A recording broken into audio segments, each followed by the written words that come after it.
పై కొనసాగుతున్న చారిత్రక వివక్ష. ఇటీవల సుప్రీంకోర్టు చింతాల ఆనంద్ వర్సెస్ ఆంధ్రప్రదేశ్ కేసులో వివక్షత జరిగింది, కొంతమంది అగ్రవర్ణాలు చెందిన వ్యక్తులు దాడి చేశారని, ఆ దాడి కోసం కేసు జరిగితే నిందితులు హైకోర్టులో ఆ కేసు వేస్తూ హైకోర్టు ద్వారా ఎవరైతే ఆనంద్ అనే వ్యక్తి పాస్టర్గా 10 ఏళ్ళుగా కొనసాగుతున్నారని హైకోర్టులో చెప్పడం, హైకోర్టు విచారణ చేసి దళితుడిగా పుట్టిన నువ్వు క్రైస్తవ మతాన్ని స్వీకరిస్తే నీకున్నటువంటి హక్కులన్నీ కోల్పోతావనే ఉద్దేశంతో హైకోర్టు ఆ కేసును కొట్టేయటం, ఇదే ఆనంద్ మళ్ళీ సుప్రీంకోర్టుకు వెళ్ళటం, సుప్రీంకోర్టులో కూడా ఈ కేసుని విచారణ చేస్తున్నటువంటి సుప్రీంకోర్టు హైకోర్టు ఇచ్చినటువంటి తీర్పునే సమర్థిస్తూ షెడ్యూల్ క్యాస్ట్లో ఉన్నటువంటి హిందూ మతంలో ఉండి షెడ్యూల్ క్యాస్ట్లో ఉన్నటువంటి దళితులు క్రైస్తవ మతం మారడం ద్వారా మీకున్నటువంటి ఎస్సీలకు సంబంధించినవన్నీ కూడా కోల్పోతారు, కాబట్టి మీరు అట్రాసిటీ యాక్ట్ మీకు చెల్లదు అనేటువంటి తీర్పుని ఇవ్వడం కూడా మేమందరం స్వాగతించాం. ఎందుకంటే సుప్రీంకోర్టు ఇచ్చినటువంటి తీర్పు రాజ్యాంగానికి విరుద్ధం కాదు. సుప్రీంకోర్టు రాష్ట్రపతి ఆర్డినెన్స్ ఇచ్చినటువంటి తీర్పుని సుప్రీంకోర్టు చెప్పడం జరిగింది. అయితే రాజ్యాంగం మాకు ఇచ్చినటువంటి హక్కు ఈ కులాలకు సంబంధించిన వ్యక్తులు కానీ ఈ లక్షణాలు కలిగినటువంటి వ్యక్తుల్ని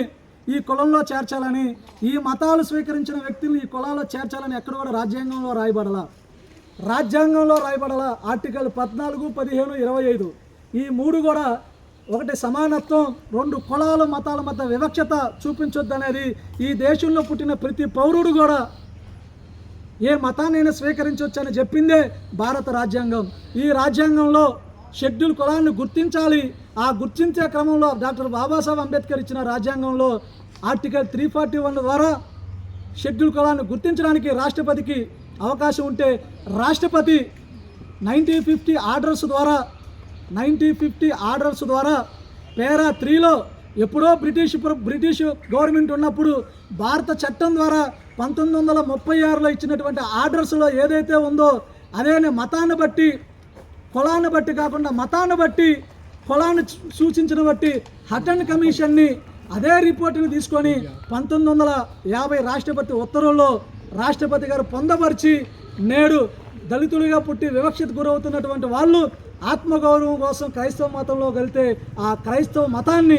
మతంలో ఉన్నటువంటి దళితుల్ని వివక్ష చూపించే విధానంలో 1950 ఆర్డర్ పేజీ 3లో ఉన్నదాన్ని పూర్తిగా తొలగించాలని ఈరోజు దేశంలో ఉన్నటువంటి దళిత క్రైస్తవుల తరపున ఆంధ్రప్రదేశ్ మాదిగ రిజర్వేషన్ తరపున పోరాటం చేస్తూ ఉన్నాం. అయితే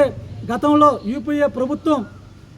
దళిత క్రైస్తవులను గుర్తించడం కోసం వాళ్ళు ఏ విధమైనటువంటి వివక్షతకు గురవుతున్నారో తెలుసుకోవడానికి ఒక కమిషన్ నియమిస్తే ఆ కమిషన్ పేరు రంగనాథ మిశ్రా కమిషన్. ఈ రంగనాథ మిశ్రా కమిషన్ దాదాపు 3 సంవత్సరాల పాటు పర్యవేక్షించి పూర్తి స్థాయి డేటాను కేంద్రానికి ఇస్తే కేంద్రం దాదాపు 2007 నుంచి 2009 దాకా ఈ రిపోర్టుని పక్కన పెట్టి మళ్ళీ దళిత క్రైస్తవులు కొన్ని సంఘాలు పోరాటం ద్వారా 2009లో పార్లమెంట్లోకి తీసుకొని వస్తే ఆ బిల్లుని పాస్ చేయకుండా అప్పుడున్నటువంటి ప్రతిపక్షంలో ఉన్నటువంటి ప్రధానమైనటువంటి బీజేపీ పార్టీ దళిత క్రైస్తవుల్ని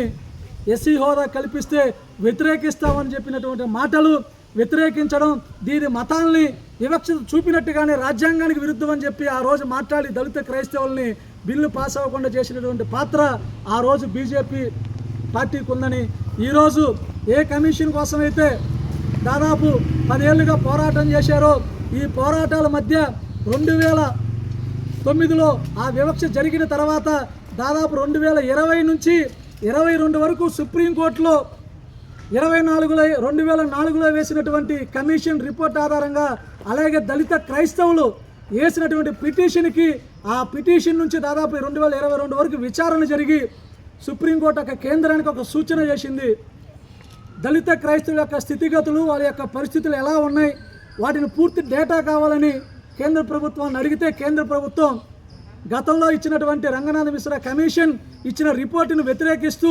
ఆ రిపోర్టు పూర్తి స్థాయి నివేదిక జరగల 4 గోడల మధ్య మాత్రమే ఆ రిపోర్టు జరిగిందని సుప్రీంకోర్టుకి అందిస్తూ దాన్ని రద్దు చేసి కొత్తగా బాలకృష్ణ కమిషన్ నియమించింది. ఈ బాలకృష్ణ కమిషన్ ఈరోజు దాదాపు 3 ఏళ్ళుగా పూర్తి స్థాయి దేశవ్యాప్తంగా పర్యటించి పూర్తి అవగాహన తీసుకొని దళిత క్రైస్తవుల యొక్క స్థితిగతుల గురించి తెలుసుకునే లోపు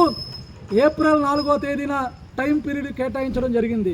ఏప్రిల్ 10వ తేదీన రావాల్సినటువంటి తీర్పుని మళ్ళీ 2 నెలలు వాయిదా వేశారు. అంటే దాదాపు 3 సంవత్సరాలు గడిచిపోతున్నా సరే కేంద్ర ప్రభుత్వం చిత్తశుద్ధి దళితుల క్రైస్తవుల మీద చిత్తశుద్ధి ఉంటే కమిషన్ రిపోర్టుని వెంటనే నియమించాలి, సుప్రీంకోర్టుకి అందించాలి. అలాగే పార్లమెంటు చట్ట సవరణ చేయాలంటే సిక్కు మతాలను ఏ విధంగా అయితే పార్లమెంటు చట్ట సవరణ చేసి ఎస్సీ హోదా కల్పించారో అదేవిధంగా 1990లో బౌద్ధ మతాన్ని పార్లమెంటు చట్ట సవరణ చేసి వాళ్ళకి ఎస్సీ హోదా కల్పించారు. అదే విధంగా పార్లమెంట్లో చట్టం చేయాల్సిన బాధ్యత ఈ దేశ ప్రధాని నరేంద్ర మోడీ గారి మీద ఉందని, నరేంద్ర మోడీ గారు వెంటనే పార్లమెంట్లో చట్టం చేయడానికి మీరు పూనుకొని సవరణ చేసి 1950 రాష్ట్రపతి ఆర్డినెన్స్ పారా 3ని సవరణ చేసి ఆర్టికల్ 342 ద్వారా క్రైస్తవుల్లో ఉన్నటువంటి దళితుల్ని ఎస్సీ హోదా కల్పించి వాళ్ళకు కూడా అన్ని హక్కులు కల్పించాల్సిన బాధ్యత కేంద్ర ప్రభుత్వం తీసుకోవాలని కూడా డిమాండ్ చేస్తుంది.